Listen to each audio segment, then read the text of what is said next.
अपनी सांसों में आबाद रखना मुझे, मैं रहूं ना रहूं याद रखना मुझे। स्वागत है दोस्तों आप सबका सुनहरा लफ्ज में। मैं आपके साथ मोहम्मद साकिब सुनेंगे दोस्तों इमरान प्रताप बरी की नज़म। उससे पहले एक अच्छी बात सुनते हैं। अच्छे लोग अपनी नेकी को और बुरे लोग दूसरों की नेकी को भूल जाते हैं। चलिए पहले सुनते हैं इमरान प्रताप बरी की नज़म। तो आपसे गुजारिश है वीडियो को लाइक कीजिए और चैनल को जरूर सब्सक्राइब कीजिए। मोहब्बत का अगर इम्कान होता तो घर में मीर का दीवान होता, तेरी महफिल में आकर सोचते हैं ना आते तो बड़ा नुकसान होता। तो आकर के आप यकीन करें कि मैंने इस मिट्टी की मोहब्बत का कर्ज चुकाया। मैं ये मिसरे पढ़ के आपसे विदा लेता हूँ। कैसे महसूस कर लेता हूँ दर्द को कि चाक दामन रफू करके लिखता हूँ मैं, जख्म से गुफ्तगू करके लिखता हूँ मैं। चाक दामन रफू करके लिखता हूँ मैं, जख्म से गुफ्तगू करके लिखता हूँ मैं। दर्द गाने को भी हौसला चाहिए,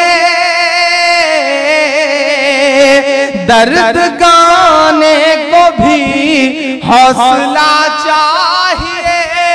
आंसुओं से वजू करके लिखता हूँ मैं, आंसुओं से वजू करके लिखता हूँ मैं। कोई बड़ी ख्वाहिश नहीं, बस आपसे इतना कहता हूँ कि अपनी सांसों में आबाद रखना मुझे। भटकल वालों, अल्लाह ने आपको नवाजा है, अल्लाह ने आपको बहुत दौलत दी है, अल्लाह ने पूरी दुनिया में आपका नाम किया है। मैं एक जिम्मेदारी भरी बात आखिर में शादी के इस फंक्शन में भी आपसे एक जिम्मेदारी भरी बात कह रहा हूँ। आपको मुबारकबाद देता हूँ कि आजादी के बाद पहली बार ऐसा हुआ है कि एक साल में 50 IAS IPS आपकी कौम के चुने गए। ये बहुत बड़ा आंकड़ा है, आपको मुबारकबाद देता हूँ। मैं हिंदुस्तान भर के मुशायरों में ये कह रहा हूँ कि सियासी तौर पे हो सकता है ये आने वाले जो 5, 7, 10 साल हैं हिंदुस्तान के वो आपके लिए बुरे हो, लेकिन समाजी तौर पर अल्लाह का करम है कि कौम में पढ़ने का एहसास जागा है। अल्लाह के रसूल ने उस वक्त कहा था कि इल्म हासिल करना हो तो चीन तक जाना पड़े तो चीन तक जाओ। अल्लाह के रसूल ने ये बात कही है। कोई जरूरी नहीं कि चीन जाने का मतलब ये था कि मजहबी तालीम हासिल करने के लिए ही जाओ। अल्लाह के रसूल का इशारा शायद ये भी था कि दुनिया की जो बेहतर से बेहतर तालीम हो वो हासिल करो। अल्लाह ने आपको नवाजा है। पैसा बहुत कुछ तो होता है लेकिन पैसा सब कुछ नहीं होता। अल्लाह ने आपको नवाजा है, एक एहसास बना लीजिए। मैं दुआ करता हूँ कि अगले आने वाले 2, 3, 4 साल बाद जब कभी भी मैं भटकल से आऊं तो मैं इस उम्मीद के साथ आऊं कि अल्लाह करे कि इस भटकल से मुझे 2, 4, 5 IAS IPS निकल के सामने आ जाएं। ये शायद मेरे आने का सबसे बड़ा इनाम होगा। मैं आपसे गुजारिश कर रहा हूँ कि कारोबार में अल्लाह ने आपके हाथ में न जाने क्या बरकत दी है कि आप जिस कारोबार को छू लेते हैं मिट्टी को सोना बना देते हैं। भटकल वालों, इस बात की ताईद आपके दुश्मन भी करते हैं कि कारोबार के मामले में अल्लाह ने आपको मिट्टी को सोना बनाने का हुनर दिया। लेकिन मैं आपसे गुजारिश कर रहा हूं कि अल्लाह ने सब कुछ अच्छा रखा हुआ है। एक एहसास बना लीजिए। आप बच्चों को कारोबारी बना देंगे, खरबपति बन जाएगा, अरबपति बन जाएगा, बहुत पैसा कमा लेगा। MD बना देंगे, MBBS करने के बाद सर्जन बन जाएगा, अपने लिए पैसा कमाएगा, अपने परिवार के लिए पैसा कमाएगा। लेकिन अगर अपनी नस्लों को जुल्म से बचाना है, अपनी नस्लों को सिस्टम के जुल्म से बचाना है तो अपने बच्चों को IAS बनाओ, IPS बनाओ, ब्यूरोक्रेसी का हिस्सा बनाओ। बिना इसके काम नहीं चलने वाला। और अल्लाह ने आपको हर चीज दी है तो कम से कम अगर हर 10-5 परिवार से भी एक बच्चे के ऊपर आप लोग मेहनत कर दें तो क्या पता आने वाले वक्त में 2, 4, 5 साल में शहर से भी 10-15 IAS IPS निकल जाए। इस दुआ के साथ मैं आपसे ये कह रहा हूँ कि इस तरह हौसले आजमाया करो, मुश्किलें देखकर मुस्कुराया करो, 2 निवाले भले कम ही खाया करो, अपने बच्चों को लेकिन पढ़ाया करो। यह एहसास रख लीजिए और इन मिसरों के साथ मुझे विदा करिएगा कि दर्द गाने को भी हौसला चाहिए, आंसुओं से वजू करके लिखता हूँ मैं। अपनी सांसों में आबाद रखना मुझे। अपनी सांसों में आबाद रखना मुझे, मैं रहूं ना रहूं याद रखना मुझे, याद रखना मुझे, याद रखना मुझे। बहुत शुक्रिया, बहुत मोहब्बतें। फिर से एक बार अपने छोटे भाई को शादी की बहुत मुबारकबाद। दोस्तों, इमरान प्रतापगढ़ी की नज़्म सुनने के बाद आप अपनी राय में क्या कहना चाहते हैं वो नीचे कमेंट बॉक्स में जरूर बताएं। अल्लाह ताला का इरशाद है, और दाहिने वाले क्या ही अच्छे हैं। दाहिने वाले मुराद वो लोग हैं जिनको नामे अमाल दाहिने हाथ में दिया जाएगा और उनके लिए जन्नत का फैसला होगा। वो लोग ऐसे बागात में होंगे जिनमें बगैर कांटे के बेरियां होंगी, और इस बाग के दरख्तों में तहबते केले होंगे, और इन बागों में साए फैले होंगे, और बहता हुआ पानी होगा, और कसरत से मेवे होंगे जिनकी न कभी फसल ख़त्म होगी और न उनके खाने में कोई रोक टोक होगी। और इन बागों में ऊंचे ऊंचे बिछोने होंगे।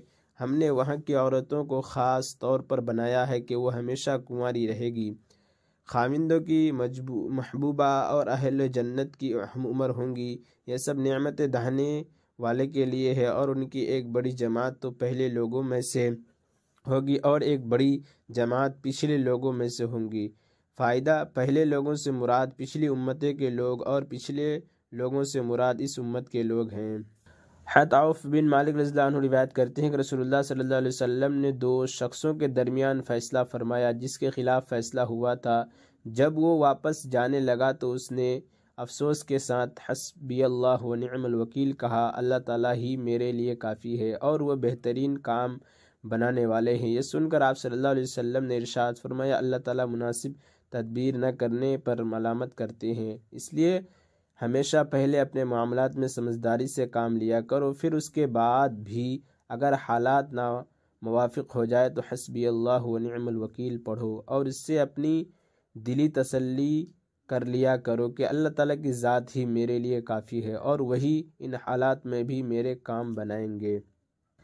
अल्लाह ताला का इरशाद है, जो कुछ ये जालिम लोग कर रहे हैं इनसे अल्लाह ताला को फौरी पकड़ न करने की वजह से बेखबर हरगिज़ न समझो, क्योंकि उनको अल्लाह ताला ने सिर्फ़ इस दिन तक के लिए मोहलत दे रखी है जिस दिन हैबत से उनकी आँखें फटी की फटी रह जाएंगी और वह हिसाब की जगह की तरह सर उठाए हुए दौड़े जा रहे होंगे, और आँखों की ऐसी टिकटिकी बंधेगी कि आँख झपकेगी नहीं और उनके दिल बिल्कुल बदहवास होंगे।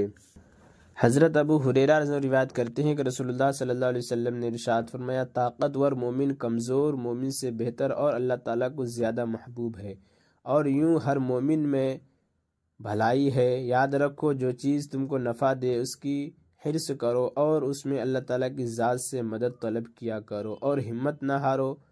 अगर तुम्हें कोई नुकसान पहुंच जाए तो ये न कहो कि अगर मैं ऐसा कर लेता तो ऐसा और ऐसा हो जाता, अलबत्ता ये कहो कि अल्लाह ताला की तकदीर यूं ही थी और उन्होंने जो चाहा किया, क्योंकि अगर का लफ्ज़ शैतान के काम का दरवाज़ा खोल देता है। फ़ायदा, इंसान का यूँ कहना अगर मैं ऐसा कर लेता तो ऐसा और ऐसा हो जाता इस वक्त मना है, जबकि उसका इस्तेमाल किसी ऐसे जुमला में हो जिसका मकसद तकदीर के साथ मुकाबला हो और अपनी तदबीर पर ही एतमाद हो, और ये अक़ीदा हो कि तकदीर कोई चीज़ नहीं, क्योंकि इस सूरत में शैतान को तकदीर पर से यकीन हटाने का मौका मिल जाता है। हज़रत अनस रज़ियल्लाहु अन्हु रिवायत करते हैं कि मैंने 8 साल की उम्र में नबी करीम सल्लल्लाहु अलैहि वसल्लम की खिदमत शुरू की और 10 साल की खिदमत की। इस अरसा में जब कभी मेरे हाथ से कोई नुकसान हुआ तो आपने मुझे कभी इस पर मलामत नहीं फरमाई। अगर आपके घर वालों में से कभी किसी ने कुछ कहा भी तो आपने फरमा दिया, रहने दो, कुछ न कहो, क्योंकि अगर किसी नुकसान का होना मुक़द्दर होता तो वो होकर रहता। हज़रत इब्न मसूद रिवायत करते हैं कि रसूलुल्लाह सल्लल्लाहु अलैहि वसल्लम ने इरशाद फरमाया, जिब्रील अलैहिस्सलाम ने अल्लाह ताला के हुक्म से मेरे दिल में ये बात डाली कि जब तक कोई शख्स अपना मुक़द्दर रिज़्क़ पूरा नहीं कर लेता वो हरगिज़ नहीं मर सकता। लिहाजा अल्लाह ताला से डरते रहो और रिज़्क़ हासिल करने में साफ़ सुथरे तरीक़े इख्तियार करो। ऐसा ना हो कि रिज़्क़ की ताख़ीर तुमको रिज़्क़ की तलाश में अल्लाह ताला की नाफरमानी पर आमादा कर दे, क्योंकि तुम्हारा रिज़्क़ अल्लाह ताला के कब्ज़ा में है और जो चीज़ उनके कब्ज़ा में हो वो सिर्फ़ उनकी फर्माबरदारी ही से हासिल की जा सकती है। और इमरान प्रतापगढ़ी से जुड़ी खबरों और नज़मों के लिए हमारे इस चैनल को ज़रूर सब्सक्राइब करें। मिलते हैं किसी और वीडियो में ऐसे नई नज़म और नई खबरों के साथ। तो जब तक के लिए दीजिए मुझे इजाज़त और रखिए अपना ख्याल। आप देख रहे थे सुनहरे लफ्ज़ और मैं आपके साथ मोहम्मद साकिब। अस्सलामु अलैकुम।